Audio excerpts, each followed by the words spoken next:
Donald Trump confirmed on Sunday that U.S. negotiators were in North Korea for talks ahead of his planned summit with Kim Jong-un, a meeting the U.S. president said was cancelled only 3 days before. Our United States team has arrived in North Korea to make arrangements for the summit between Kim Jong-un and myself, the U.S. president tweeted. I truly believe North Korea has brilliant potential and will be a great economic and financial nation one day. Kim Jong-un agrees with me on this. It will happen. The Washington Post first reported that the U.S. officials had crossed into North Korea. The Post said Sung Kim, U.S. ambassador to the Philippines, was with Allison Hooker, Korea expert on the White House National Security Council, and a Pentagon official, and had met Cho Sun-wei, the North Korean vice foreign minister. Later, a State Department spokeswoman said the U.S. delegation was in ongoing talks with North Korean officials at Panmunjom, a village on the border between North and South Korea. White House Press Secretary Sarah Sanders said a pre-advance team had left for Singapore to work on logistics before Trump's supposed cancellation of the meeting on Thursday. The summit had been set for the 12th of June. On Saturday, South Korean President Moon Jae-in met Kim Jong-un in a surprise move. On Sunday, Moon said Kim was committed to meeting Trump and achieving complete denuclearization. Amid hugs and smiles, Moon met Kim on the North Korean side of Panmunjom, the site of their first meeting a month earlier. The atmosphere was just like an ordinary meeting between friends, and the two held candid talks, Moon said. A video released by the South Korean presidential office had the audio replaced with dramatic music, showing the two men embracing, both with wide smiles. Moon Jae-in says Kim Jong-un wants denuclearization. Video. The spontaneous offer by Kim to meet, and Moon's quick acceptance, showed how close the two leaders have become. It capped a whirlwind 24 hours of diplomacy as Moon scrambled to salvage the summit between Trump and Kim.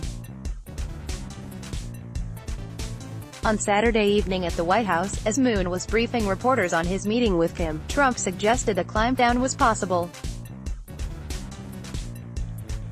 "We're doing very well in terms of the summit with North Korea," Trump said. "It's moving along very nicely. So we're looking at the 12th of June in Singapore. That hasn't changed. So, we'll see what happens." In the U.S. on Sunday, James Clapper, the former director of national intelligence, told CNN's State of the Union he wanted the summit to go ahead, saying, "There's value in having gone this far. There's value in meeting and greeting, gripping and grinning, and having the summit." Clapper also said he thought Kim Jong-un may have met his match here with a very hard, very unconventional president. "No one should expect Trump to fly to Singapore and leave with all of North Korea's nukes." Jenny Town, 38 North. Michael Hayden, a former director of the CIA, was less sure Trump would have an advantage. He told ABC's This Week, "Kim Jong-un knows his program inside and out. I think he knows what he can concede. I don't know that the president has done the kind of homework that would allow him to do this." Discussing the Saturday talks, Moon said Kim, once again committed to complete denuclearization. But he repeatedly refused to answer questions on how North Korea would relinquish its nuclear weapons or if it would allow international experts to inspect nuclear facilities, issues which have hung over discussions between Washington and Pyongyang. U.S. officials have demanded North Korea unilaterally disarm before earning concessions on sanctions or a pledge of non-aggression. Pyongyang prefers phased negotiations and concessions. Kim expressed his fixed will on the historic meeting with Trump, according to the North state-run Korean Central News Agency. Photos of the Moon-Kim meeting were printed on the front of the Rodong Sinmun, the Workers' Party newspaper. North and South Korean presidents meet to discuss the U.S. summit. Video, it's strategically smart for Kim to invite Moon for a face-to-face meeting. It helps portray him in the public eye as a very friendly, diplomacy-oriented statesman, said Jenny Town, managing editor of monitoring group 38 North. It really offsets the tone Kim's regime has put forward with statements threatening nuclear war. But Town warned there was still a chasm between Washington and Pyongyang on core issues, saying there was little point in holding a summit that lacked substance. "This is not diplomacy, it's political theater," she said. "There's no trust between the two right now, so why would Kim trust any U.S. security guarantee on paper? Trust on both sides need to be built over time, and no one should expect Trump to fly to Singapore and leave with all of North Korea's nukes."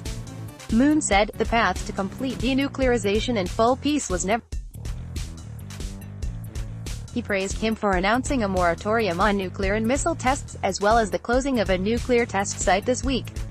The two sides are set to hold high-level talks on the 1st of June, as well as military discussions and efforts to set up reunions between divided families.